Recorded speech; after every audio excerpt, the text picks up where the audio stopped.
all over the world, especially our brothers and sisters in Asia. Voi italiani, voi fratelli, famiglia dall'Italia, River of Love, vi diamo il benvenuto e vi salutiamo. Ascoltate bene questo messaggio. YouTube lo trasformerà, la tradurrà in italiano in circa 24 ore. Ok, so dopo un giorno sarà tutto tradotto con I sottotitoli tutti in italiano. So all of you brothers and sisters, I want to encourage you to listen carefully, listen intently, and get ready to take notes without being distracted. I also want to say hello and greet our brothers and sisters in Kenya, in Uganda, in Pakistan. May God richly bless you. I also want to say a word of love and grace to all my precious friends, some even family members, Roman Catholic. I was raised up in a Roman Catholic church background, and I was a committed Roman Catholic. I went to church every day for many years of my life. I hung out with Roman Catholic priests. There was a time that I seriously considered becoming a Roman Catholic priest myself.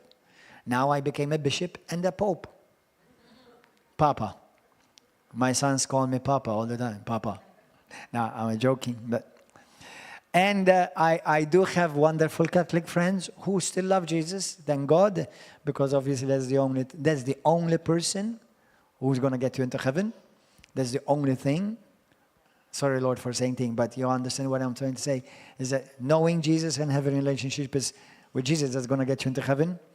But then, you see, when you wonder, why is it certain people don't see certain things?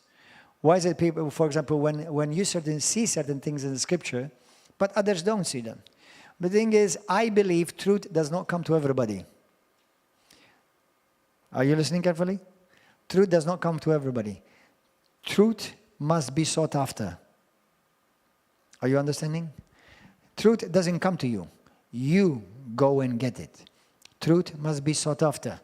It must be sought after with diligence, with commitment, with pursuit. That means once Jesus becomes the subject of our discussion, nobody comes second or competition with him. There are people in your life, in my life, that I love dearly, and I thank God for them in my life. But when it comes to Jesus, nobody comes in competition with Jesus. Whether it's with my children, nothing compares to him. Nothing when it comes to my wife, when it comes to my parents, when it comes to my pastor, when it comes to my bishop, when it comes to the apostle upon me, those who sent me, ordained me. We love them, and I thank God for them, because the ones that I'm under, perfect they're not, because nobody is perfect, but at least they are in order scripturally. Okay, if there are secondary things, we keep them secondary, but the most important thing is that right on track. So, yes, I believe in being loyal. Yeah, obviously, in the natural, you have to be mostly, number one, loyal is to your wife and your husband. In the spirit, you have to be loyal to Jesus, above all that, naturally and spiritually. And you must be loyal to people that have raised you up. You must be loyal. You should be loyal. Some people may call him a bishop. Some people call him a pastor. Some people call him an apostle. No matter what, whoever is or should be your spiritual father, you should be loyal to them. But when it comes to comparing it with Jesus, the loyal towards whether it's the Pope, the bishop, the pastor, the brother, there's no competition. Are you understanding? Do you understand? That means loving you, I will love you, but I cannot put my love for you in question to show lack of love towards Jesus. So my ultimate unquestioned loyalty is always number one above all, beyond question, is Jesus. Are you understanding? Hallelujah. And there are certain things that I love, there are people that I love, that in my estimation, in my opinion, I think they're off. I don't completely cancel them from my life, especially if they're just on secondary issues. If on primary issues, things may be a bit different.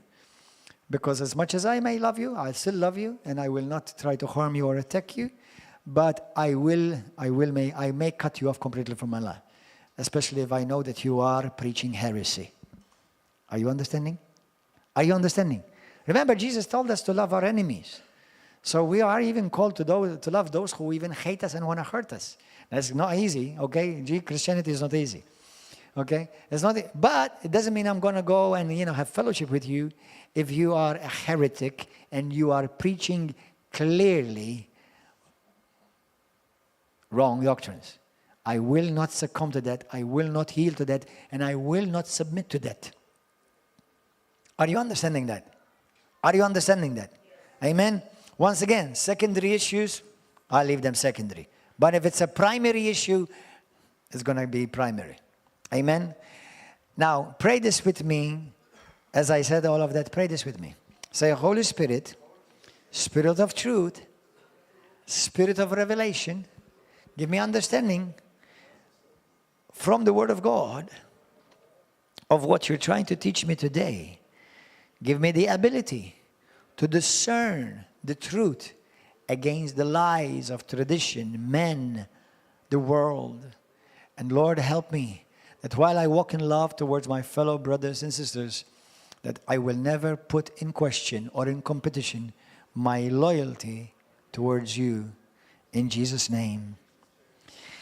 It's been my experience while I have met many Christians, and let me tell you something. Today, the message is going to touch mostly Roman Catholics.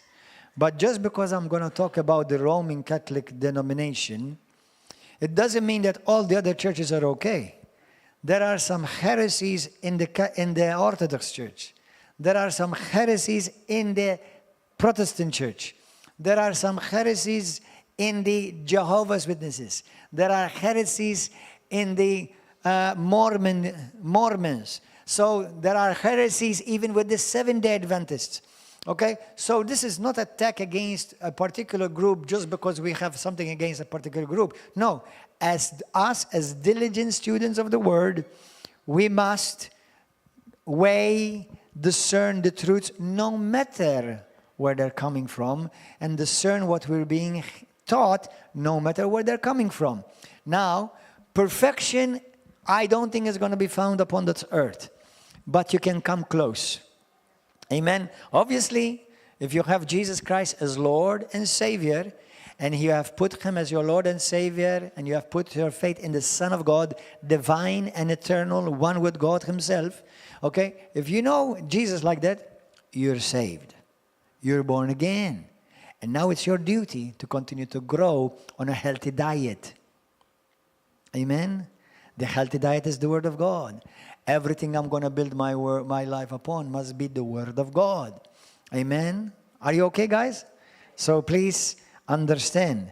So while this message is going to address, I believe, and many like myself all over the world, theologians, famous theologians, including Roman Catholic theologians.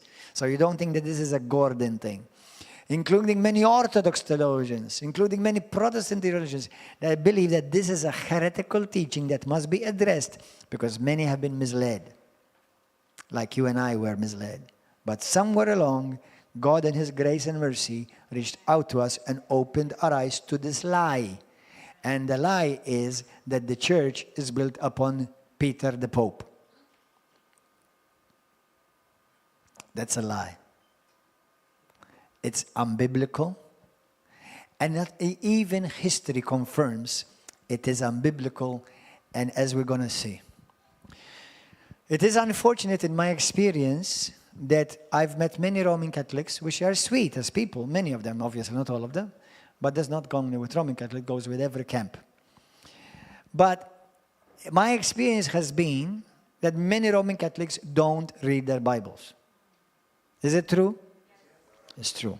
I'm not lying. Number one, remember, I fear God. I have no interest to lie because I know that I will be judged if I lie. And I have no interest to go through that. Amen?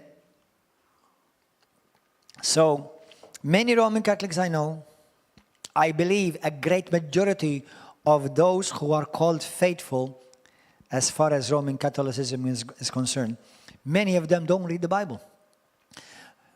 Many of them nowadays have even stopped attending Catholic masses. And those who do attend, a great majority of them don't read or study the Bible. Okay? And the only Bible they hear is the little Bible they hear from a half an hour, sometimes even less, church service. They call it Mass. And that's once a week.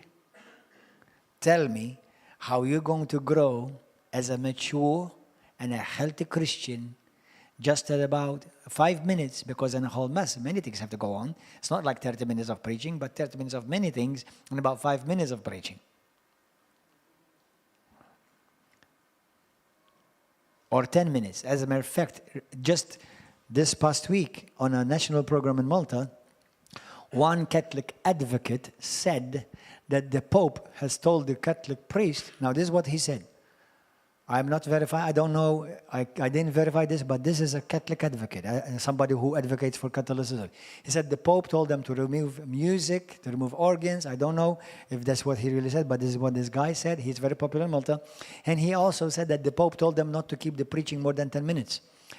Our introduction is longer than 10 minutes.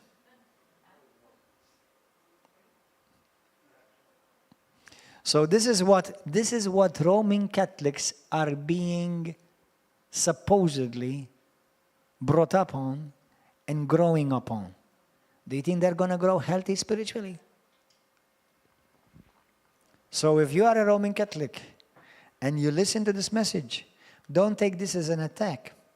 Take this, that the love of God and the grace of God is reaching out to you, because I can assure you beyond any shadow of a doubt, on the authority of our Master and King, glorious Savior, Jesus Christ and His Word, that there's far more for you that you haven't even begun to smell, but you're missing out on. Because your so supposedly called church, which in my estimation, it's not a church, it's a religion, is feeding you. So I want to encourage you out of love. It's up to you then. It's about what you do. But if you're going to hear this, let me give you right now a heads up. You're going to be held accountable. Now, you'll be held accountable even if you don't hear this. So continue to hear this, because you are going to be held accountable. Amen? Hallelujah. Now, also, I've seen, and many who are in the Roman Catholic denomination, that many of them, I found this very interesting, don't agree with many things in their church. Have you ever noticed that? Many Roman Catholics don't agree with many things in the Roman Catholic Church, but they remain Roman Catholic. As a matter of fact, some who are still in it, they say, well, we believe like you Christians. Then what the heck are you doing there? It's like, hey, I like the food in your 5-star hotel, but I still like to eat on junk. I still like my fast food restaurant. Let me tell you something. When you go to a church service of 20 minutes and 30 minutes, that's called fast food junk restaurant.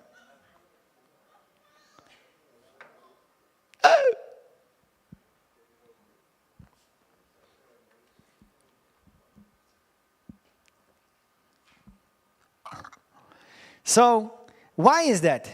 Because they have misplaced and misguided loyalty. Misplaced and misguided loyalty. Now, I was Roman Catholic. Many of you were Roman Catholic. We may have a handful who were Protestants or Orthodox, but the rest, a great majority, are Roman Catholic. There are about 1.5 billion Roman Catholics in the world. That's about half Christianity. So knowing these truths are going to equip you to reach out to them, just like we have been reached out to. You need to reach out to them. Obviously always in love, but never at the cost of the truth. Amen? Loyalty is, am I going to be loyal to Christ or to Rome? Now, am I loyal to, as I said before, am I loyal to my pastor? Am I loyal to those above me? Yes, of course. But at least they're in line with the word. They preach the truth. If there may be some things that I disagree with, they would be nonsense stuff, irrelevant, I mean secondary or tertiary stuff. But on primary issues, you know that the beloved Pope of the Roman Catholic religion have been saying many heretical things lately, yeah? But he's not the first one, neither, so not the only one. There have been many heretical popes along the history of Roman Catholicism. Now, it's sad because every one of us, especially those who preach the word, are judged with greater judgment, the Bible says. James chapter 3, verse 1, the Bible says, let not many of you become the teachers of the word, for they will endure, they will be judged even more harshly.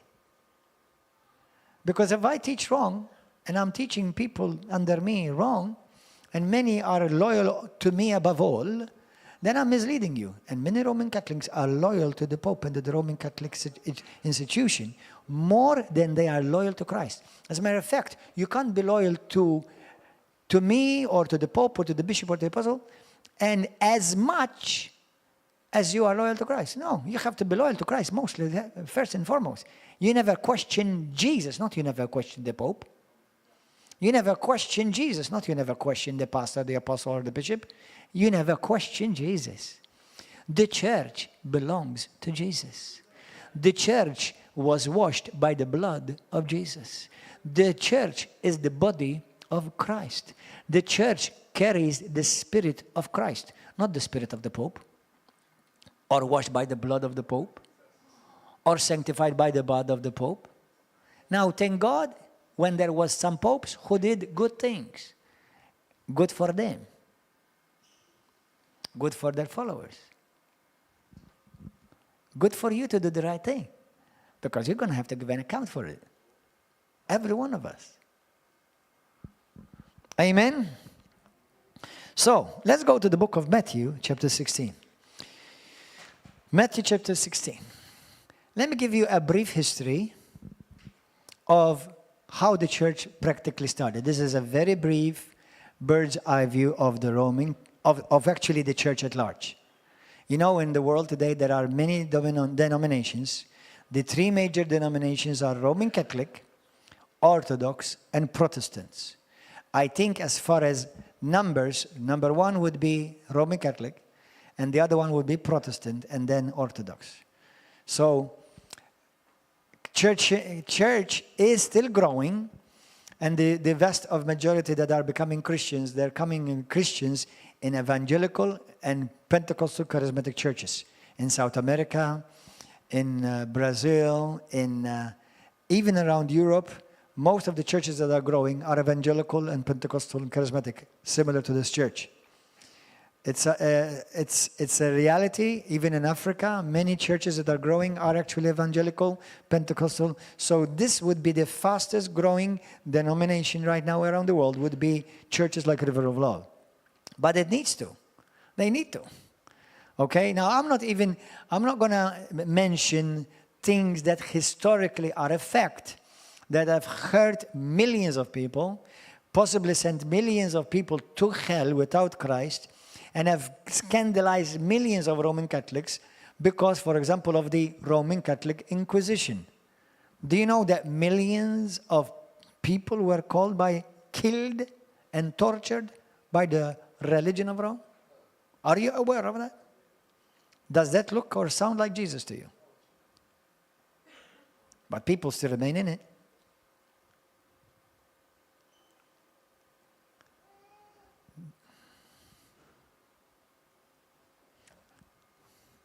There have been some Protestant churches who've done some atrocity things as well. So listen, the Lord wants us to be loyal to our leaders and to our spiritual fathers and those above us, but once again, not at the cost of being disloyal to Jesus. For we shall all appear before Jesus, not before the pastor, the apostle, or the Pope. And if I was the Pope, I would be very fearful of that one day facing God Almighty. Am I leading? Listen, it's been my experience, and this is not just my opinion. Many people have said that, many well people. You see, evangelism for a Christian and evangelism for a Catholic are two different things. A Catholic will lead you to the church, to his church. A Christian leads you to Jesus.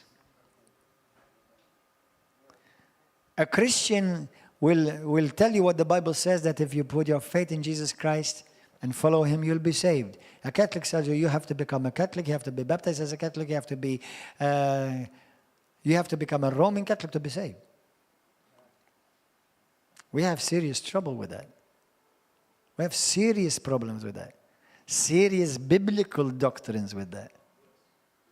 But what do we have? Millions still loyal, blindly, and they will have a shock of their eternity one day when they close their eyes on this side and open their eyes on the other side.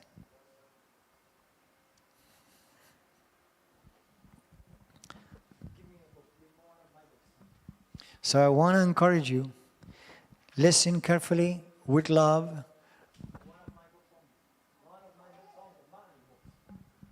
Thank you, Holy Spirit. Matthew chapter 16. While you're turning there, those of you who are following this on YouTube and Facebook, I want to encourage you to purchase this book. Now, if you don't want to purchase it, you don't have to. But if you want to study more, this is a book. That actually was my thesis. This was my thesis.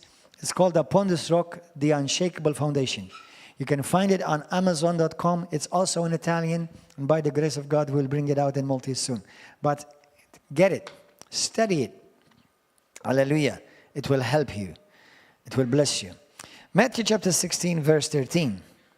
When Jesus came into the coast of Caesarea Philippi, he asked his disciples, saying, Whom do men say that the Son of Man is? Or whom do men say that I, the Son of Man, am? So in theology, this is a general rule that Catholics, Protestant, Orthodox, Evangelicals should always apply. These are 4 rules that all Christians of any type, of any denomination should always apply. Number 1, these rules, write them down and always use them in your Bible study. 1, who is speaking? Who is speaking? When you read the Bible, when you read something, you have to read in context. Who is speaking? Who's the one speaking? What is the message? Who is being addressed? And what is the context? Now, there are about 12 rules of Bible interpretation in theology, but these 4 never vary in any denomination. If they want to, when they apply them, obviously, because obviously there have been many who did not apply them. Okay? So, number 1, everybody say with me, first rule of Bible interpretation is, who is speaking? Here, who is speaking? Who is speaking here? Jesus. Jesus speaking. What is the subject? What is the subject? The subject is what Jesus just asked them. Who is Jesus? Not who is Gordon, or who's the Pope, or who is the church. No, the subject is, who is Jesus? That means the subject is, do you know who Jesus really is?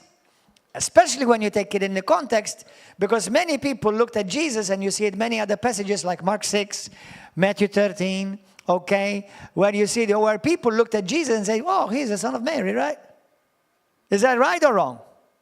Right or wrong? Right. But if you receive Jesus Christ as the Son of Mary, you'll still go to hell. What about he is Jesus, his father is Joseph the carpenter? Is it right or wrong? It's true, naturally speaking. But if you don't believe in Jesus Christ as Jesus, the son of Joseph the carpenter, you still go to hell. What about what the rest of the other disciples said? Some believe that Jesus Christ was a prophet. Was Jesus a prophet, right or wrong? Yes. But if you just believe that Jesus Christ is just a prophet, you are still lost and you still go to hell. Beloved Muslims, when you say, oh, I believe Jesus Christ is a prophet,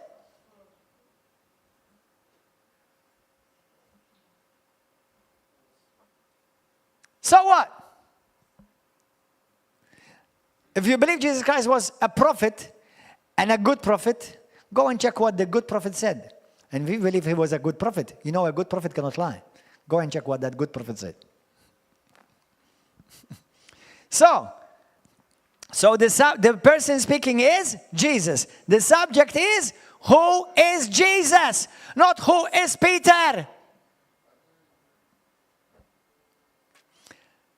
3, who is Jesus addressing?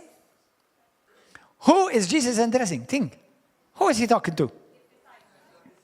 He was not talking to Roman Catholics. Really? Oh, I didn't know that. Brothers, when Jesus Christ was talking, he was not talking to Roman Catholics. Or even, to be honest, not even Christians. Who was he talking to? He was talking to the disciples. What were the disciples? Jews. Not orange juice or grape juice. Jewish people. Amen. Jewish people. So Jesus is speaking to a group of people with the mentality of a Jewish mentality, with the Jewish information, with a Jewish legacy, with a Judaic legacy and history. Jews. And 4, what's the context? The context, Jesus Christ is gathering his disciples. Okay, the context was probably actually, we know more or less where he was. He was in Caesarea, surrounded with many pagan gods and idols and temples of false gods, and they saw the people sacrificing to idols, and Jesus Christ take the advantage now. These are falsing dead God, dead God, dead God. Listen, boys, whom do you people? Who am I? Who am I? Do you know who I am? So, let's read it. So, Roman Catholic, beloved, precious, loved by the Father, Roman Catholic. Jesus Christ is speaking. The question that he's putting to you even is, who is he to you? To Maltese people, oh, I love the message of my son Dwayne yesterday. I wish, you don't have those papers to leave with you, do you? I will use them right now. He brought so many pictures and paintings of different Jesuses. And none of them is Jesus. Many Roman Catholics today, they call Jesus in Malta, especially Bambine. That means little baby. Go and look at the description of Jesus, what he looks like in Revelation chapter 1. See if any of the paintings and pictures you've been brought up, influenced by, have anything to do with that kind of Jesus. You see how you've been, without you realize, you've been misled and deceived? And the majority are still there, misled and deceived. So Jesus Christ is talking to a Jewish group of people with a mentality of a Jewish mentality. And now he asks them, who do men say that I, the Son of Man, am? And they said to him, some say that thou art John the Baptist. Some Elias, or the Elias, the prophet. Others, Jeremiah or Jeremias, or one of the prophets. Let me tell you something. Who knew the prophets? Who knew about these prophets?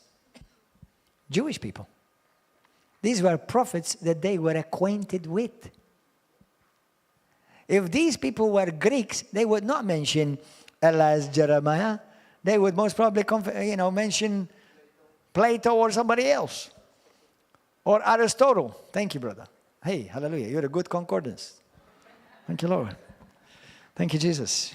Hey, Shtuchi dik Siri. And Alexa. I have Paulina. I be Pablito. I have... No, Paul. My beloved son and friend Paul. So, hallelujah. So he said unto them, but who do you? Doesn't matter what everybody else is saying. Who do you say that I am. And Simon Peter answered and said to him, you are the Christ, the Son of the living God. And Jesus answered and said to him, blessed are you, Simon Bar-Jonah. Hold on, did Jesus confuse him? How come he called him Simon Bar-Jonah? His name was Peter or Cephas. Because he just changed his name. Do you know how many times in the Bible Jesus, God Almighty, changes the name of the people? Abraham called him Abraham. Jacob, he called him Israel. Sarai, he called her Sarah. Amen. Hallelujah. Peter, he called him Simon Bar-Jonah. Now, do you know that even your name is changed in the Bible? Do you know that in the book of Revelation says that we will all be given a new name? Amen. I'm going to be called Elvis Presley. Hallelujah. No, I'm just joking. Hallelujah. God bless Elvis Presley. Hallelujah. So anyway, so we're going to be given all a new name. Actually, do you know that even now you have a new name? Do you know that each one of you, according to 1 Peter chapter 2, you are actually called a rock? Do you know that every one of you is actually Peter? How many of you did not know that? Everyone, every Christian today is called Peter. For we are all living stones being built in a spiritual temple of God. That word stone is the same word as in Aramaic and the Greek is the word Peter, which is Petros, which means a pebble. Bil-Malti, chaka, a small rock. Okay? So Jesus said now to Peter, he says to them, Simon Peter. So he said, Jesus says, so now Jesus answered and said to him, blessed are you, Simon Bar-Jonah, for flesh and blood has not revealed this to you. So Peter just had received a revelation. For you to know who Jesus is, you have to have a revelation. Many Roman Catholics don't have a revelation. That's why they call him Bambino. That's why they pray to Mary. That's why they pray to saints. Do you know why? I tell you with love and without budging an eye. Roman Catholics, you have no revelation. Because if you had a revelation who Jesus truly is, you will get rid of your pagan practices and realize whom you are talking to. The Alpha and the Omega, the beginning and the end, the one with fire in his eyes, the one with bronze legs, the one who shines brighter than the sun. And you go and pray to a saint? I'll tell you what's the problem. From the head to the toe of the Roman Catholic Church, you have no revelation. Simple as that. That's why you pray all this hogwash religion and this repetitive prayers, because you have no revelation of who Jesus is. That's why you need prayer, the help of saints. Which, by the way, if you ever face them, they will give you a good loving rebuke. Anyway, they will tell you, who the heck told you to pray to me? When all my life I preached to you, pray to Jesus.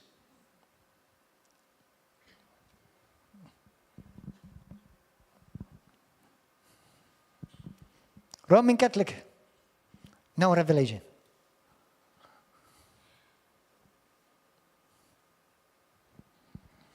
So, Simon Bar-Jonah, for flesh and blood had not revealed it unto thee, but my Father who is in heaven. And I also say unto you, you are Peter. Peter. That word is Petros. The word Petros in Greek means, as I already said, a little stone, a pebble. Now, according to 1 Peter chapter 2, we are all little stones. Then Jesus says, and upon, listen, actually, all of you Roman Catholics, I want to test you right now. Be honest. God is seeing everything. Be honest. Now, you may say anything you want about me or behind me. I have no time to waste. If you want to waste your time, go ahead. If you want to make me the center of your attention, go ahead. It's okay, no problem. But let me tell you something. Be honest. Ask any Roman Catholic priest, bishop. Go and ask the Pope this, if somebody's listening that knows the Pope. Ask any Roman Catholic you know, loving, sweet, precious. If they have Jesus, they're saved, but they're misled anyway. Do you know what they say to you? But why do you believe that Peter is the Pope? Because Jesus said, this is what they say, that upon you, Peter, I will build my church. This is what they will tell you. That's what they will tell you. Do you know what that's called? That's called damnable. Because you're twisting Scripture. And to twist Scripture, to suit a lie that was perpetuated for many years, it's very dangerous. Bible says, Peter warns in 2 Peter chapter 3, that those who twist Scripture, they are actually putting their souls in the danger of damnation.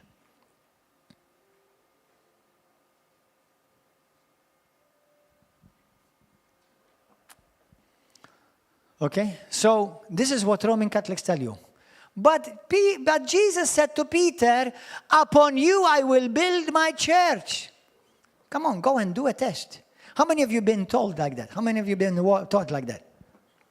Have you ever heard it, that the priest tells you, that they will tell you, but Jesus said to Peter, upon you I will build my church. Have you heard it said that? Many times. And they prove themselves liars, deceivers, and deceived, and misled, and not 1 ounce of the fear of God.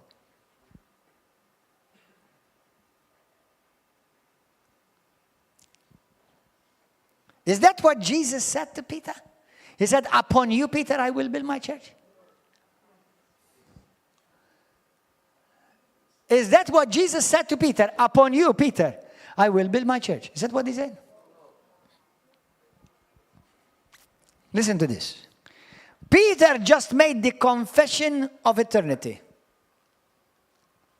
Peter just made a powerful confession of faith. And he said to him, you are Peter, Petros. If you had to say it in English, you are like a little stone. You're like a pebble, not Peter. Because now I'm going to make you a little stone and a little pebble so that you'll be part of a whole building made like little stones like you, because I'm about to build a temple of God upon the earth. And then Jesus says, and upon this rock, he didn't say to him, upon you, he said, upon this rock. Now that word rock is not the same in the Greek. It's the word Petra. Now that word Petra means a huge rock, a boulder, a cornerstone, a stone upon which a whole building stands. When my mom and dad, many, many years ago, when I was about the age of 10, we had built a new house. Actually, just across this road, literally from here, literally. And I remember in the bottom of the house, when they were building, in Malta, most places you dig to find a rock, right? Now, so not everywhere in the world they dig for rock. Some people, they put a concrete platform and then they will build upon it. But the best to make strong houses, to have a strong foundation, is to look for the rock. Now, when they started the house, they put a big boulder. They brought a huge crane. They bought this big boulder was about this size. Huge. It was huge. Huge. Okay? They put it in the corner. They put it in the corner like this. And then they started building walls this way, walls this way, and walls upwards. And the whole building was tied with the rock, the boulder. Okay? Now Jesus, who is the rock? Now remember this, it's important to know your Bible. Jesus did not say to him, upon you, Peter, I will build my church. He said to him, Peter, upon what you just said, on this, I will build my church. What is the church of Jesus Christ? In Rome, in America, in Australia, in Constantinople, in Ephesus, where is the church? Do you know the Bible says that the church of the living God is in heaven? Do you know that our names are in heaven? Do you know that our identity and our citizenship is in heaven? Do you know that's what the Bible says in Hebrews chapter 10? Do you know that Jesus Christ is divine? Do you know that He is spirit? He is supernatural? And His body is what? Supernatural, spirit, and divine. Where is His church? Where is God building His church? Is His church defined by geography, by location, by color, by style? His church is not defined like that. His church is identified as the head is identified. For as the head is, so is His body. Amen. So the church is supernatural. The true church is supernatural. Everybody say, the true church is supernatural. The true church is spiritual. The true church is divine because it has the same nature of the one who made it. The church came out of the side of Jesus just like Eve came out of the side of Adam. Are you understanding? That's why in the book of Ephesians chapter 3, the Bible says that Jesus Christ is the head of the church. Not the Pope, or the pastor, or the apostle. Jesus is the head of the church. Jesus is the head of all the churches. When Jesus spoke to the churches, He addressed the churches and He addressed the pastor or the bishop or the lamb of the church. In Revelation chapter 1, chapter 2, and chapter 3, 7 churches. You beloved Roman Catholics who've been taught there's only one church, that's another lie. In the Spirit, Ephesians chapter 4, verse 1 through 4, it says we are one church in Christ. Indeed, 1 Peter chapter 2, we are one church in Christ. But every church will be judged differently. We are one family, but many members. And everyone is treated differently. Although you're a part of the same family, but you are treated a bit differently because you're all differently, unique and different, and special in your own ways. Amen? So when God deals with the church, God deals with the church in a sense, in a general sense as well. But He also deals with the church individually. That's why He spoke to the church of Thyatira, the church of Sardis, the church of Philadelphia, where they make the cheese.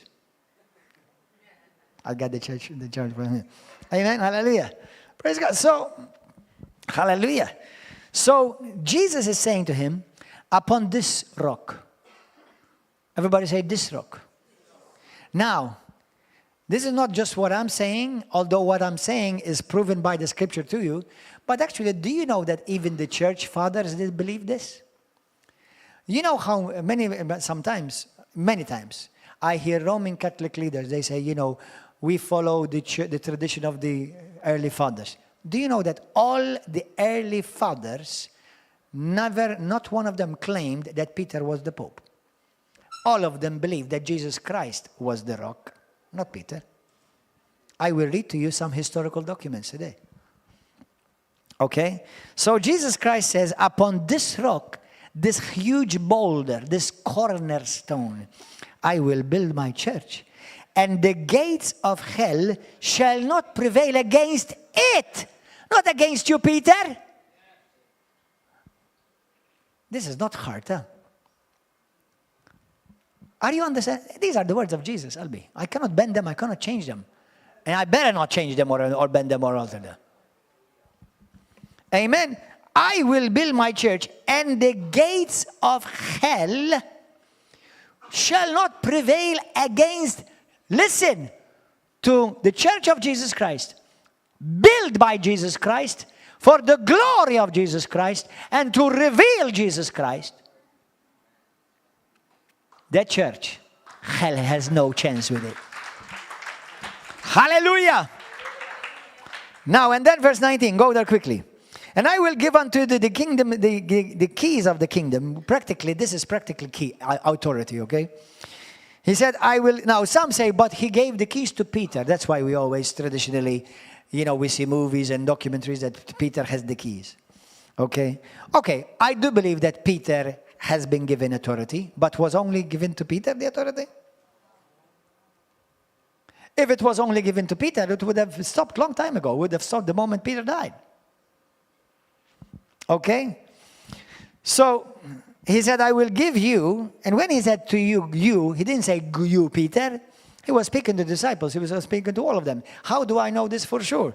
Number one, the Bible says very, very clearly that Jesus Christ speaking to all the disciples, he said to them, behold, I give you authority. All the authority has been given to me in heaven and on earth, I give it also to you. Matthew 28, verse 18 through 20. Also, you have in Matthew chapter 18, just a passage later, Matthew 18, 18 through 19, Jesus says, I have given you authority that whatever you bind on earth shall be bound in heaven, whatever you shall loose on earth shall be loose in heaven, and if two of you agree upon anything they will ask the Father in heaven, it will be done for them. So listen, this is not just to Peter is including because it's part of the church, but not to Peter alone, but to all Christians. Amen. Hallelujah. Amen. And then he said, and whatever you shall bind on earth shall be bound in heaven. Whatever you shall loose on earth shall be loose in heaven. This teaching is a whole teaching all by itself. Maybe I'll continue. We'll see. If the Lord leads me that way, I will continue it. You know how to loose, Jesus Christ, the Bible says in 1 Peter chapter 3, verse 8. No, 1 John chapter 3, verse 8. It says Jesus Christ, the Son of God, was manifested to loose and to render powerless the bonds of the enemy, to bring the enemy to break his power over people. Remember when Jesus Christ, there was a woman who was healed on the Sabbath, and the religious Jewish yucky priest were saying, why are you healing her on the Sabbath? And he said to them, you bunch of hypocrites. If your donkey fell or you wanted to make your donkey drink, you wouldn't loose your donkey and take it to drink? So if this daughter, who is a child of Abraham, which means a child of covenant, would I not loose her so that I will let her free and set her free from the bondage of the devil? Anyway, that would be another teaching, and there's plenty to be taught about that. But anyway, so verse 20. Then he charged his disciples that they should not tell no man that he, once again, the whole passage is about that he was the Christ. Now listen to this, verse 21. From that time began, Jesus began to show that his disciples, that he must go to Jerusalem and suffer many things from the elders and chief priests and scribes and be killed and be raised on the third day. Then Peter took him aside, and listen to this now, Peter took him to the side and began to rebuke Jesus. Lord, have mercy. Rebuking Jesus?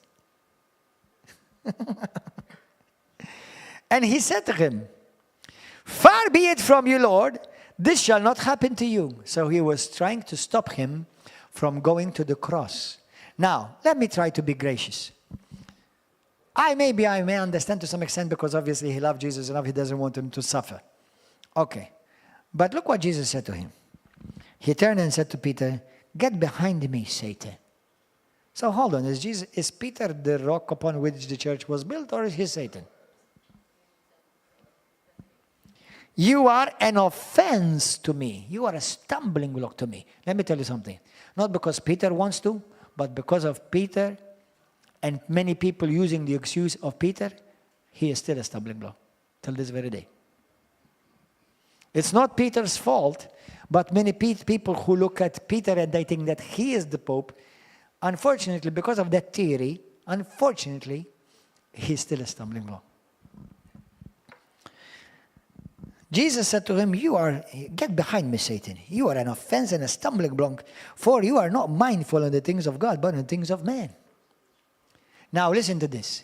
The Roman Catholic religion claims that the Pope can speak or speaks infallible language. That means whatever he says, although they have different levels of how they interpret the Pope, what he says, but even if he doesn't say something while he's on the church and he says, I'm saying so and so, But even what he says, many people will still follow, even he doesn't say it in ex cathedra.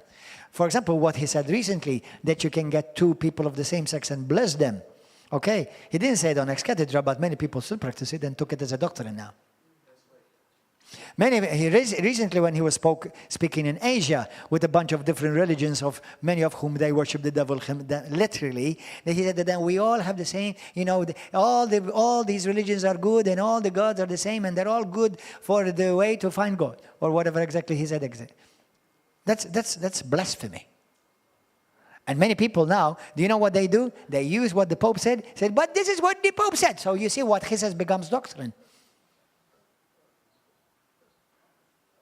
Now, if I was the Pope, I would correct myself.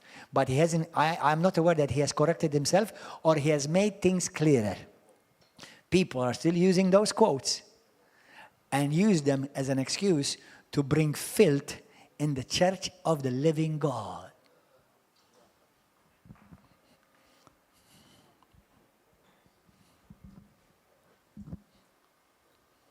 Help us, Lord. So, hallelujah. So who is the rock? Is it the Pope, the rock? Now guess what? Why don't we look at what Peter himself said? Why don't we see, let's see what Peter himself said. Number one, let's read these scriptures together. For example, let's go to 1 Peter chapter 2. 1 Peter chapter 2. Are you learning something? Are you enjoying this? Hallelujah.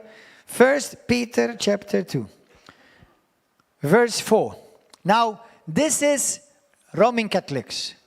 When something is not clear or ambiguous, and goes to all Christians, you practically check that same author, what he said in other passages. So if something is not clear, it becomes clearer. Okay? Now, since many Roman Catholics believe that Peter was the Pope upon, and the Church of Rome was built upon, let me tell you something, what the one you claim to be your Pope, what he himself said to you, if you want to listen. 1 Peter chapter 2, verse 4. Coming to me, the Pope as the living stone. Is that what he said? Is that what the Bible says? Are you looking at your Bible, boys? Is that what the Bible says? You're too silent. Are you still here, or have you been raptured? Okay, 1 Peter chapter 2, verse 4.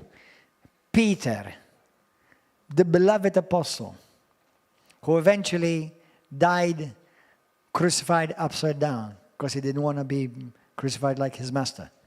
Look at what he said. Coming to him, to Jesus. Not to me, to Jesus. Roman Catholics, you don't go to Peter or to the Pope or to the past popes who died or the saints. He said, Peter, if you want to obey your Pope, the one you claim to be Pope, this would be the real, authentic Pope. The one that you have right now is becoming more of a heretic. But listen to this. This is the true. If you want to make him Pope, we'll let him make him Pope, just for you, okay? Not for us. But if you want to make him Pope and obey him. Look what he said. Coming to Jesus. Come to Jesus. Catholics, come to Jesus. Not to the Pope. Come to Jesus. As to a living stone. Did you hear that? As to a living stone. Rejected indeed by men, but chosen by God and precious. You also, as living stones, are being built up a spiritual house, a holy priesthood, to offer up spiritual sacrifice acceptable to God through Jesus Christ. Therefore, it is also contained in the scripture. Look what God says. Beloved Christians and Roman Catholics, look what God Almighty speaks from heaven. Behold, I lay in Zion a chief cornerstone. Elect, precious, and he who believes in him will by no means be put to shame. Therefore, to you who believe, he is precious. But to those who are disobedient, Roman Catholics, are you disobedient? Are you disobedient to the Alpha and the Omega and the Rock of Ages? Who are disobedient, the stone which the builders rejected has become the chief cornerstone, and a stone of stumbling and a rock of offense. They stumble. Why? Because not being obedient to the word. They were disobedient to the word. Roman Catholics, are you obedient to the word, or you still want to remain loyal to the lies of the Roman Catholic, pagan, idolatrous, whore of Babylon, Rome? Are you obedient to the word? To which they were also appointed. Let me read to you from history, from church fathers. How did the so-called church fathers, the leaders up to the time of Pope Gregory the Great, who died in 604, interpret this passage, church leaders? It so happens that in this regard, they are unanimously, all of them, in agreement with the Protestant position. Not one of them interprets this passage as Catholics are taught to understand today. To be in agreement with the unanimous teaching of the Church Fathers, a Catholic would have to reject the dogma that Peter was the first pope.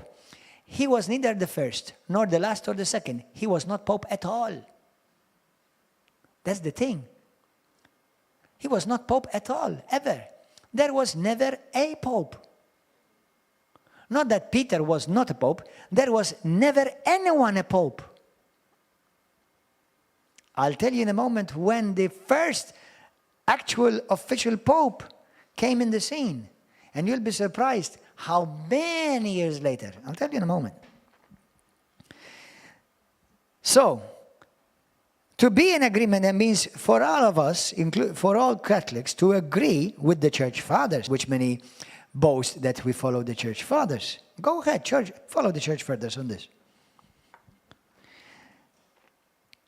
A Catholic would have to reject the dogma. I rejected that dogma. Have you rejected that dogma? Anyone rejected this dogma? Because it's based upon lies. It's not based upon the truth. And I don't care if Mama said it, or Papa said it, or Papa said it.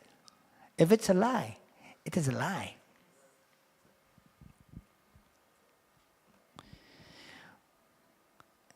So Catholics would have to reject this dogma that Peter was the first pope, that he was infallible. He was not infallible. He made caboodles and heresies and mistakes and hypocritical steps and heretical sayings. He even said before he was born again, and even after he was born again and filled with the Holy Spirit, he still made caboodles. So he was not infallible at any point of his life. Under the law or even in grace, he was not infallible. Amen? Hallelujah. We'll talk about that if you have more time. So, that he was infallible and that he passed his authority to any of the successors. Now, now listen to this. You may be surprised that you're going to hear me say this as an evangelical and Pentecostal and apostolic preacher. I believe in a succession, but not this kind. The succession I believe in is this. So I'll clarify it to who believe in the succession of popes. Number one, the succession of popes is nowhere seen in the Bible. Okay? And even the church fathers that don't believe in the succession of popes. But let me tell you this. I believe there's a certain type of succession. For example, my father, my spiritual father, who was raised up by his spiritual father, then he raised me as his spiritual son. Some of his spiritual sons, they do different things. God has given me the grace to be in ministry, to become a pastor, and to do work of a ministry. Okay? Now, first I was sent as a minister. I started operating as an evangelist. I led many souls to Christ. I planted, now as I started evangelizing and traveling, I started planting churches. I planted church in America. I planted church in Kenya. I planted churches in Malta, and I planted churches in Italy. So as I grew and continued to mature, you know, if you're an apple tree, you don't need to tell the apple tree, make apples. The tree will automatically make apple trees, okay, apples. So by the fruit that you bear, you're called. Okay? So my spiritual father and my apostle or bishop, call him what you want, okay? I was raised under him and under a whole church, and I was sent. God told me to come to Malta. I started a work with my wife here. Then the work started growing. And within the church, leaders started rising up. Others not only start rising up and become mature Christians and influence this nation and others in their work, in their field, but others started actually now themselves becoming leaders, leading other people to Christ, and now they themselves are planting other works. Now, guess what that makes me? Apostle. Because now I've planted churches, and with those churches I've raised up sons, and those sons now are taking over that work. Okay? So listen to this. You're sent once, so now there's a succession. The spiritual father of my spiritual father, I am his spiritual son, but my sons, to them I become their spiritual father. Do you see a succession? And that succession is biblical. But it is unfortunate, and it's a historical, undeniable, factual truth that many popes not only were not in succession, but they were heretics, and some of them even of the devil, and had nothing to do with Jesus Christ. Scandals, killed people, had sex with women, bore bastards. Yeah, that's the history of the Church of Rome. Now, are there people who love Jesus within her? Yes. And those God calls my children. But let me tell you also what God says to you who want to hear the truth. Come out of her, my children, and have nothing to do with her. Revelations 18, verse 4.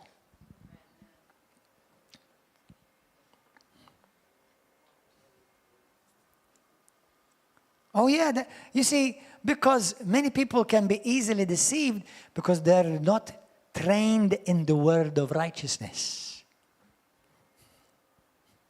Hebrews chapter 5 and 6. So listen to this. All of the fathers who interpret, this is the church fathers. So, devout Catholic historian von Dollinger reminds us of the undeniable facts. Of all the early church fathers who interpret these passages in Gospels, Matthew 16:18 and John 21:17, listen to this, beloved Roman Catholics. Not a single one of the church fathers interprets or applies these scriptures to the Roman bishops as Peter's successors.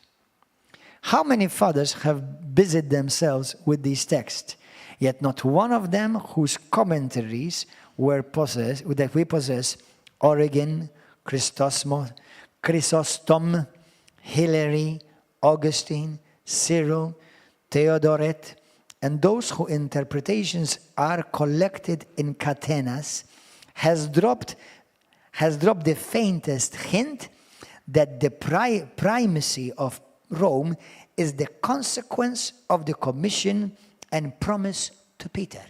This I'm reading from history books. Not one of them has explained the rock or foundation on which Christ would build his church as the office given to Peter to be transmitted to his successors. But they understood by it either it's Christ himself, which we believe, or Peter's confession of faith in Christ, of who he is, which we believe, often both together. That means we believe that Jesus Christ is the rock, and the confession of the faith of Peter is what makes each one become a living stone, become a Christian, and is joined to the church of the living God, and they grow into a holy temple. Because when you accept Jesus Christ as your Lord and Savior, and confess him as your Savior and your Master and the Son of God, you are born again. Not as a parrot, but by revelation. In other words, contrary to what the average Catholic has been told, the so-called fathers of the Roman Catholic Church stood unanimously against the current Catholic interpretation. Do you see this is not Gordon's interpretation? This is not because Gordon hates anyone. No. Oh, I do hate. I hate lies. Oh, lies I hate with every inch of my being. People I love. That's why I'm preaching this. Because I'm preaching the truth with love.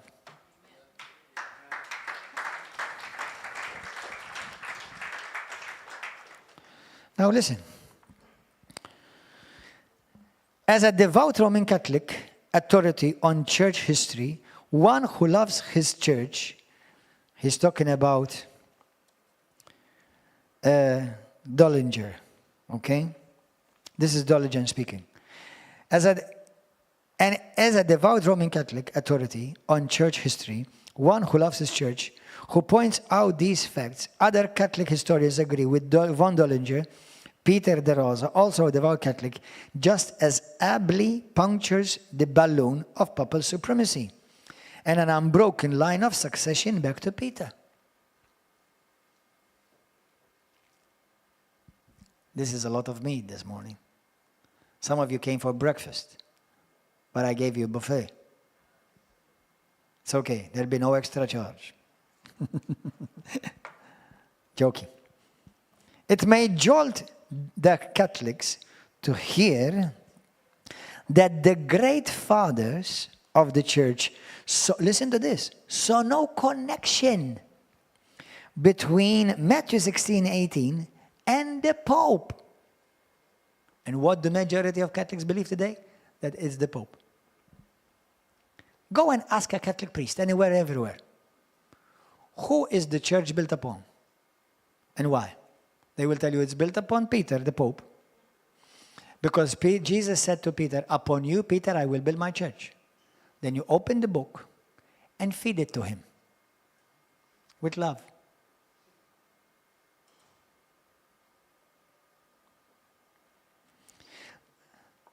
Not one of them applies the word Peter to anyone but Peter.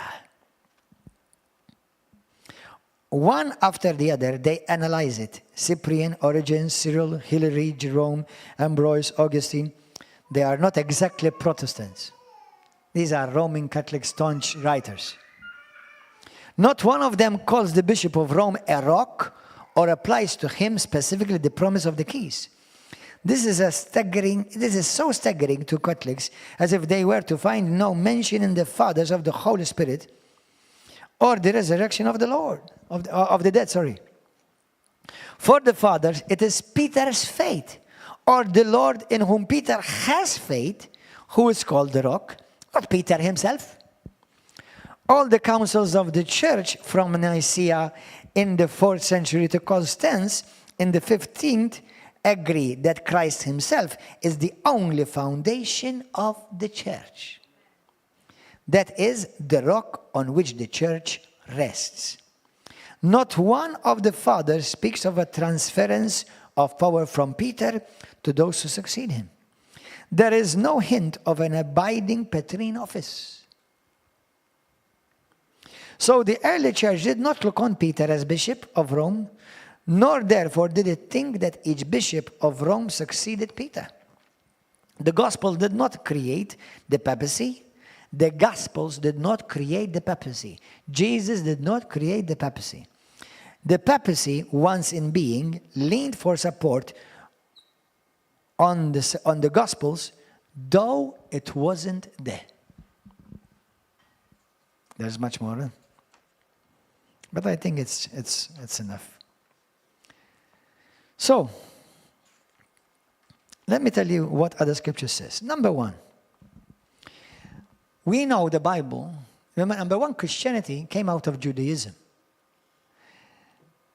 Judaism, the whole nation of Israel, was built upon the rock, Yahweh, God himself. Amen? Hallelujah. In John 1:1, the Bible says, in the beginning was the Word, and the Word was with God, and the Word was God. The eternal God Almighty is the rock of ages, forever. He is called in the book of Psalms many times, in the book of Isaiah, Jeremiah. He is called the rock of our salvation. That's the word of God. For example, Psalm 18 verse 2. Listen to this. Psalm 18 verse 2. The Lord is my rock and my fortress and my deliverer, my God, my strength in whom I will trust, my shield and the horn of my salvation, my stronghold. So the Lord is my rock. Let me take a side step and I will come back to this. So some of you may ask, and so people who may be watching this, they say to me, but there have been bishops, from bishops to bishops. Listen to this. The office of a pope, the Roman Catholic pope, and the office of bishop are not the same. Now I want to say something in favor of the current pope, something interesting. I don't know, you can go and look it up actually on the YouTube, you'll find it. When this pope was elected pope, remember the day when he was elected pope? Remember one in front of all the world and in Piazza San Pietro in Italy? Do you know something interesting that he said? He said, I am the appointed Bishop of Rome. Not all the church. Now I thought to myself, wow, this is interesting. I bet many Catholics escaped them.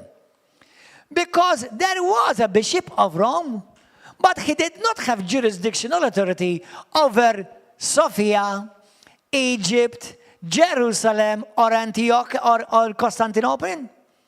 Because there were 5 main bishoprics, 5 main patriarchs. Do you remember that in history? So listen to this. For the first 1,000 years of Christianity, there were the Bishop of Rome. Not right away, obviously. It was after many years. It was at least about 400 years or so. Okay? So there was a Bishop of Rome. Bishop. There was a Bishop of Jerusalem. There was a Bishop of Antioch. There was a Bishop in Ephesus. There was a Bishop in Egypt. There was, I think, 5 main... Not I think, for sure. There were 5 main bishops. Now, these 5 were in communion with each other. You know, how, for example, I oversee River of Love churches. Now, if you go, for example, in Italy, to Apostle Lirio Porello, he oversees the churches of Parola della Grazia in Italy. So he is the bishop and the apostle over this church. I'm a bishop, if you want me to go all that way, or apostle over the churches that we've started and the works we've started. Listen, we're in communion with each other. But neither he can come and boss our churches, nor that I can go and boss his churches. But we're in good communion. We work very similar to one another. Are you understanding? So that's exactly how bishops work. But what happened, about 800 years after Christ, there were schisms and separations entering the church. Okay? There were heretical things happening in the church, seeking for power from church leadership. Okay, who wants power? And it took about 200 years to explode, and then about 1,054 years exactly after Christ, the Roman Church split and separated itself from the other four. So the Roman became the Roman Catholic Church. Then you've got the Greek, you've got the Orthodox, you've got the Armenian, you've got the Russian Orthodox. So these churches separated, and they were separated and cut from the rest. You have all this information in my book, Upon This Rock. You can buy it. Okay? So, as far as different bishops, that's biblical. Because where an apostle work or an apostolic work is started, and the apostle or the bishop after him takes over the work, that's understandable. For example, when God graduates me to heaven by his grace only, somebody will take over after me. He will be the bishop over the work. But the one who started the work is the apostle. Do you understand? So that is understandable. But what happened is this. They wanted the seat of the church, instead of remaining in Jerusalem, they wanted to become in Rome.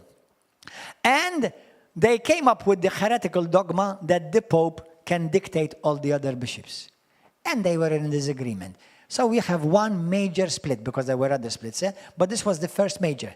About 400 years later, you've got the Protestant Reformation. Okay, then thereafter, the Protestant, there were others. But listen to this. So what happened is this. Many people say, but the Roman Catholic Church is from the beginning. Well, I can say to you, I'm from the beginning too, in the sense of Christianity. Christianity is definitely from the beginning. But the word Catholic did not appear on the scene after many hundreds of years after Christ. Okay? It's one of the church fathers who mentioned the word Catholic. But you know what? Let me shock some of you. I'm Catholic. You are all Catholic. Amen? I'm Catholic, guys, because I make part of the Universal Church of Christ. I'm not Roman Catholic, but I am Catholic. Hallelujah.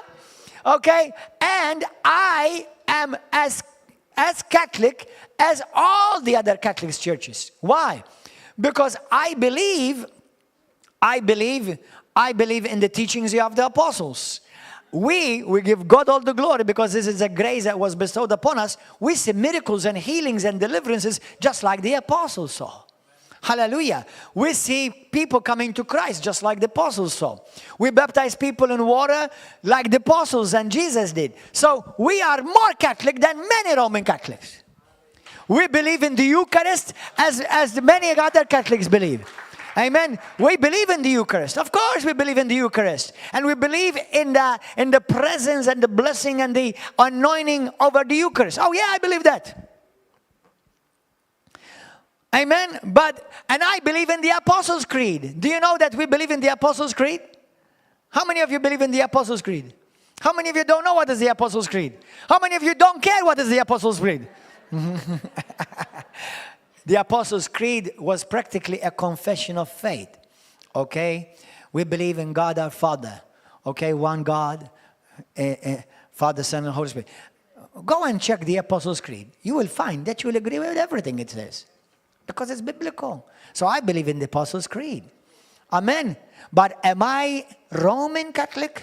No way, Jose. Amen. Do I love Roman Catholics? Definitely. Okay? And there are other apostolic churches in the world.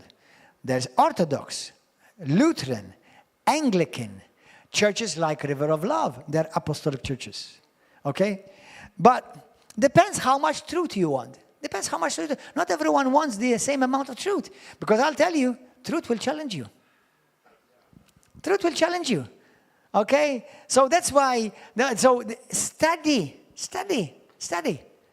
Amen? I believe many things that are apostolic. And I don't like to say the word proudly, but in a good sense, we can say proudly that we are an apostolic Catholic church. But we're not Roman Catholic. I'm not under the Pope. And this kind of Pope, I definitely never want to be under. Because he's a heretic in my estimation, in my eyes. He's a heretic. And he's misleading the church millions by millions. So if you want to be a true apostolic Catholic, come to the River of Love. Hallelujah. Amen? Hallelujah. Praise God. Because this is where you're going to I believe this is where you're going to find the fullness. You're silent, guys. You're a bit quiet. You're still quiet. Are you okay? You're still here? So that's why, yes, we believe in bishops. Yes, there was succession of bishops. Yes. But to make somebody the bishop of all the church, that was never intended by Jesus or the apostles or nowhere taught by the church fathers.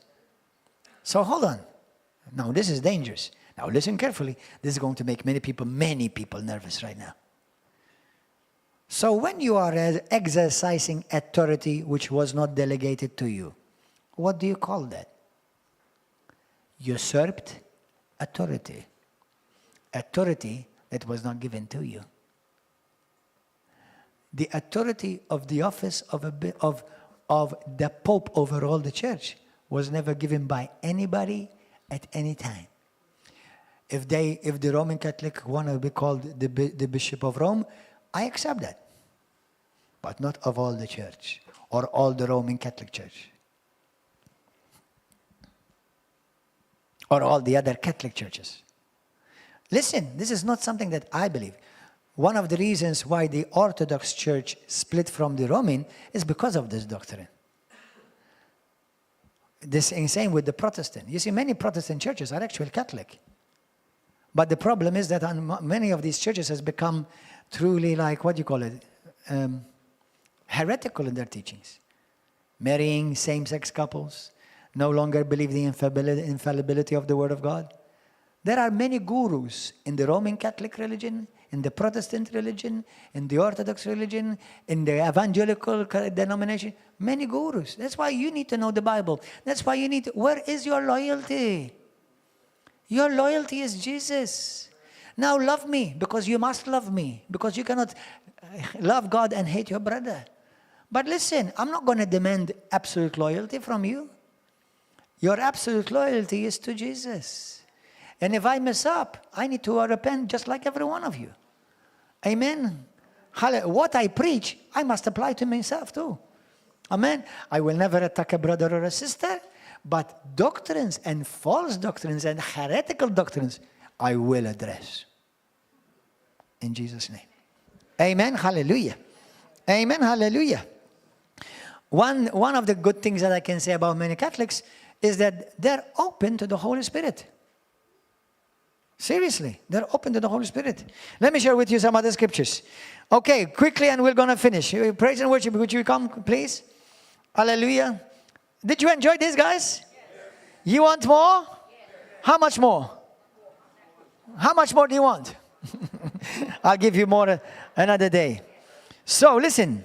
Psalm 18:31. Look at this. Beloved Roman Catholics and precious Christians, please don't take it as an attack from me. Look at your Bible. Look, Psalm 18:31.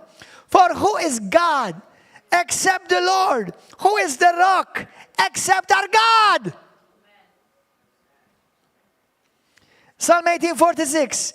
The Lord lives. Blessed be my rock. Let the God of my salvation be exalted. Psalm 62 verse 6. He only is my rock and my salvation. He is my defense. I shall not be moved. Isaiah 44:8. Do not fear, nor be afraid. Have I not told you from the time and declared it? You are my witnesses. Is there a God beside me? No. Indeed, there is no other rock. I know not one. Beloved Roman Catholics, don't you read these scriptures? Do you want to still continue to believe that lie that was perpetuated? Jesus is the rock that Israel followed, and now the church is built upon. In Ephesians chapter 2 verse 20, having been built on the foundation, Jesus Christ himself being the chief cornerstone. Ephesians 2:20. Behold, I lay in Zion a stumbling stone and a rock, Petra, a large boulder of offense, that whoever believes, relies upon him and put their trust in him will not be put to shame. Romans 9:33. In the book of Daniel, the word of the Lord that came to the prophet Daniel, what did he see? He saw, as you watched, while a stone was cut out without hands. In the book of Daniel, chapter 2, that stone was cut out from a big mountain, and that stone was coming against the kingdoms of the world. That stone was cut from a big mountain. Jesus Christ came out of God. Jesus Christ and God are one. They are eternally inexistent, no beginning and no end. Hallelujah. Jesus Christ is that rock. Blessed be the name of Jesus Christ. Exodus 33:22. It shall be while my glory passes by that I will put you in the cleft of my rock. Whom did God say to Moses, I will put you in? I will put you in my rock. We are put in the rock. That's why the church cannot be shaken, because we're an unshakable foundation. We are in the foundation, eternal rock, Jesus Christ. Number one, the stone, the rock was cut, came out from another rock, a mountain, which in Hebrew refers to God himself, Yahweh and Elohim. Number two, we see that the rock was cut from another rock, which means it was cut without human hands. It's not natural, it is supernatural. Number three, this also means that the rock was cut, has the same nature of the rock where it was cut supernaturally from. Number four, the rock that was cut smashed the iron and clay feet of all by itself, the nations and the kingdoms of this world. Hallelujah. The word of God is called the rock. Do you know the Bible says in Matthew chapter 7, verse 24 to 28 to 29, and also Luke 6, 46 to 49. Do you know what Jesus says? Whoever is wise will listen to my words, and he will build his house upon what? The rock. Jesus Christ, his words are the rock. But Jesus is the word, the rock. Jesus Christ is God, the rock. And then you come and tell me you build the church on a human being? Don't you see that it doesn't make even any kindergarten common sense?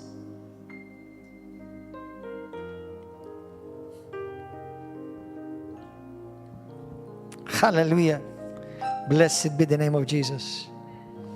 Jesus Christ, Peter said to him, Lord, to whom shall we go? You have the words of eternal life. John 6:68.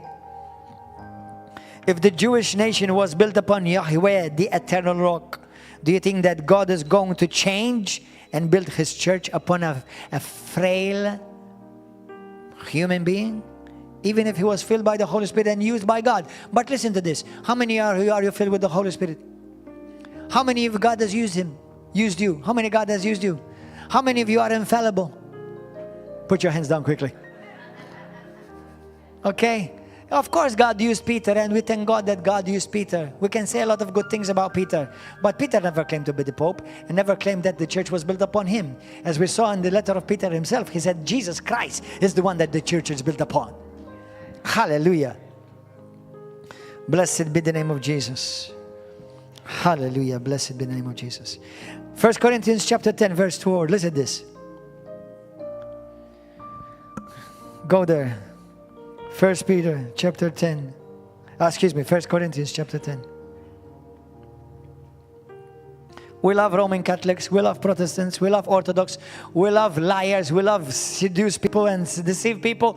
We love Jehovah's Witnesses. We love everybody. Because Jesus died for everybody. He is the rock of your salvation. There is no other. Verse 4. Listen to this. Let me read from verse 1 so it will make sense. Moreover, brethren, I do not want you to be unaware that all our fathers were under the cloud, all passed through the sea, all were baptized into Moses in the cloud and in the sea. Listen to this. This is talking about the Old Testament when God took his people out of Egypt. And he walked with them in the desert in the form of a cloud, in the form of a pillar of fire. And they drank from a rock. Look at this, brothers and sisters, Catholics. They all ate the same spiritual food. They all drank the same spiritual rock. For they drank of that spiritual rock that followed them. In the Old Testament, the spiritual rock, who was it? Who was it, the spiritual rock in the Old Testament? God. But he's saying it was Jesus. Hallelujah. But with, amen. And it was that spiritual rock that followed them, and that rock was Christ. Oh, blessed be your name, Jesus Christ. Hallelujah. The church is built upon the eternal rock, the rock of ages, the rock that will never be shaken, the rock that will smash every evil work, even in your life. Hallelujah. The rock that the builders rejected has become the chief, the head of the church. Let's pray. We'll talk about maybe the infallibility of the popes or Peter. I want to remind you how many mistakes Peter made. Even he was rebuked publicly by Apostle Paul. You could never rebuke somebody above you. It's called rebellion in the Bible, even if they're wrong. Did you know that? Do you know that even if you rebuke somebody above you in the Bible and they're wrong, it is God will take it against you because you're out of line? So in order for you to rebuke somebody, you're either on the same level or above them. And Paul rebuked Peter face to face because he was being hypocritical and compromising and preaching a different gospel to the Jews. And Paul warns in the context of that letter in Galatians 1. He says, be careful, don't preach a different gospel, otherwise you'll be cursed. Peter was reading that. He was reading without chapters and verses. And Peter, when he was reading that letter, he's saying this to me. I'm sure he's telling me this. Exactly. Because Peter apparently had a tendency to veer away even after he was filled with the Holy Spirit. He denied Jesus Christ. You know that, right? He sold Jesus Christ. He even rebuked Jesus Christ. Peter had some flaws in his character. Now he's in heaven. God used him anyway because God used flawed people. God uses, listen, he uses you. This is how God is good. This is how God good is. He uses me. But I cannot claim infallibility, or I cannot claim that this church is built upon me. Indeed, I was the one to by His grace and for His glory to start, but without His Holy Spirit, I would have started nothing. It would have ended immediately. Amen. Hallelujah. That's why we are instruments in the hands of God, pointing people to eternal rock of their salvation, that they will be saved. That's our job. And if you do it faithfully, you will enter into your eternal inheritance of glory and bliss. Hallelujah. And if you mess it up, you will have to pay a very high price to pay. Don't do that. Repent. And if you're Roman Catholic listening to this, be assured that today you stand eternally accountable. Go and do your work. And if you want to be a true Catholic and a genuine Catholic and a faithful Catholic, come to River of Love. We're Catholics too. We're Christians. Serve the living God. We believe in the church history. Obviously, we don't exalt church history or doctrines of church fathers above Scripture, but we believe that, yeah, there are good things, but nothing supersedes what Jesus said. Nothing. Amen? Let's pray. I'm assuming that most of you or many of you are still saved today. Let's all stand. Everybody stand. Pray with me. And pray for your Roman Catholic friends, brothers and sisters. Take advantage of these books. Hallelujah. Those of you who are following, take advantage. You can go to Amazon or you can come to this church here and buy this book from here. It's Upon this Rock. There is also in Italian, Su questa roccia. It's in Italian and it will come out in Maltese soon by the grace of God as well. For Din il-Blata. I want you to read it. It's full of love, full of grace. It doesn't condemn anyone, but it doesn't twist the truth or change the truth for anyone either. Amen. Let's pray together. Pray with me. Say, Heavenly Father, thank you that Jesus Christ is the rock. Jesus Christ, you are my rock. I put my trust in you, Lord. You are the eternal foundation. You are the unshakable foundation. Upon you I put my trust. Alone, not upon men or any man. While I thank you for your people, Lord, while I thank you for my brothers and sisters, and I thank you for all the people of God through the ages that have served you faithfully to carry this glorious gospel all over the world, and I today benefit from, I bless them. I bless your people. And I also pray for the Pope of the Roman Catholic Church. And we pray for all the Roman Catholics, that even now, those who will hear this will have the courage to accept the unchangeable, unalterable, and undeniable truth of your word, according to your word. Pour out your Holy Spirit, oh God, and lift your people high. May you, Lord, be glorified in all the Catholic churches, Roman, Orthodox, Protestant, Lutheran, Methodist, Apostolic churches like River of Love, and all the other churches. May you be lifted up. May your name be glorified. And may your truth prevail. Jesus, you deserve a glorious church. May your church, wherever they may be, have the courage that wherever they may be wrong, they will have the courage that even though many years have passed, they will correct the wrong. No matter where they are, whether it's Roman Catholic, Orthodox, Protestant, Evangelical, wherever they may be wrong, may they have the courage to correct what is the wrong, so that you will have one glorious church, just like you deserve, Lord. We give you all the glory and the honor for your word and for your Holy Spirit. In Jesus' mighty name, amen. Give a mighty hand of applause to Jesus. Hallelujah. Praise God. I don't know if there's anyone here today, you want to give your life to Jesus Christ, that you've never given your life to Christ Jesus. If that's you, lift up your hand. If that's you, I want to pray for you, those of you who are on YouTube and Facebook. If you want to accept Jesus Christ as your rock, as your Savior, as your Lord, as your Master, asking Him to save you, to forgive you of all your sins and give you new life, all you need to do from your heart, say this simple prayer with me. Say, Heavenly Father, I put my trust in Jesus Christ. I believe Jesus Christ is the Alpha and the Omega, the beginning and the end. He is the rock of ages. He is the rock of my salvation. Save me, O Lord. Fill me with your Holy Spirit and wash me clean by your precious blood. Today I want to build my life upon Jesus Christ, the rock, the eternal, unshakable foundation, the rock of my salvation. He is my salvation. Jesus, come into my life. Save me, fill me with your Holy Spirit, and give me the courage to see, discern, and accept the truth as it is, without regret.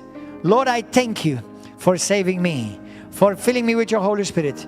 May your name be glorified in everything I do and say today. I renounce the devil. I reject every evil thing. I reject false religion, false doctrines. I reject them all. And I only accept your truth, Lord, in the mighty name of Jesus. Amen and amen. If you have said that prayer today, you're saved, you're born again, your sins are forgiven, your name is written in the Lamb's Book of Life. Start reading the Bible, seriously. Start reading the New Testament. Talk to the Lord in your prayer every day. Bless Him, thank Him, praise Him, tell Him what you need. And number 4, wherever 2 or more are gathered in my name, there I am in the midst of them. You must be in church. Church is the people of God. Church is the temple of God. You cannot be a Christian on your own. If you are going to be a Christian on your own, you're going to be out of line and you're still disobedient to God. So listen, God has a plan for you. You cannot fulfill it by just being by yourself. You're going to be fulfill it if you're part of a vibrant, living church. Perfect only Jesus. We're all growing together and we sharpen each other. We love each other. We extend grace with each other. Hallelujah. And we are doing this to please our God, our Father, who has done everything for us. So we invite you, if you're in Malta, come and join us every Wednesday and every Saturday at 7 p.m. and Sunday morning at 10 a.m. Otherwise, God richly bless you. Please press a like, share this message, and tell all your friends about what Jesus has done in your life. Ciao, ciao. God bless.